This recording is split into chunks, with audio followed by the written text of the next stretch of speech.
So if you could go on one of these adventures to look for something, to find something, what would it be?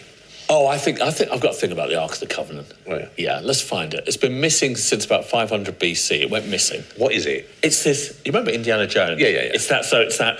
It was this gold casket in which the Jewish people put the Ten Commandments. Tone, my theory is that we are the only species that I can think of that needs to wear clothes. Therefore, we're not here. We have to adapt. Every other animal adapts in its own way because it's got fur, or it doesn't have fur, or it's got scales, or it doesn't have scales.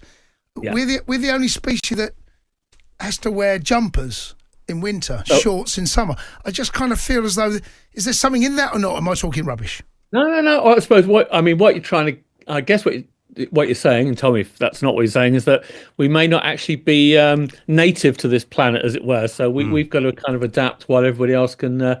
Everything else on the planet can walk around naked, but it's not a completely crazy idea. Yeah, I think what your correspondent from Northern Ireland just said there was really quite pertinent. That as you said, Francis and Pope John Paul II both ended their papacies, obviously with very compromised health. Although John Paul II, that was a very long period of ill health that was very painful to see. But hey, Tony, how you doing?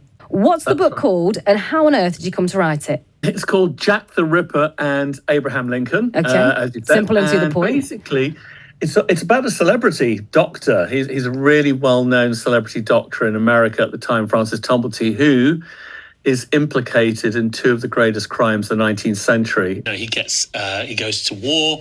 He's actually in the sickbay of a ship that's making its way to Singapore. Singapore is under attack from the Japanese. Winston Churchill is fretting because Singapore is the jewel of the British Empire in Southeast Asia. Bert's on his way to basically provide supplies to Singapore. Yeah. But the ship he's on gets hit 3 times. He's in the sickbay with dysentery. A lot of people are going to scoff at this idea 7-foot giants came and helped the ancient Egyptians build the pyramids. 2 experts on opposite sides of the debate go head to head.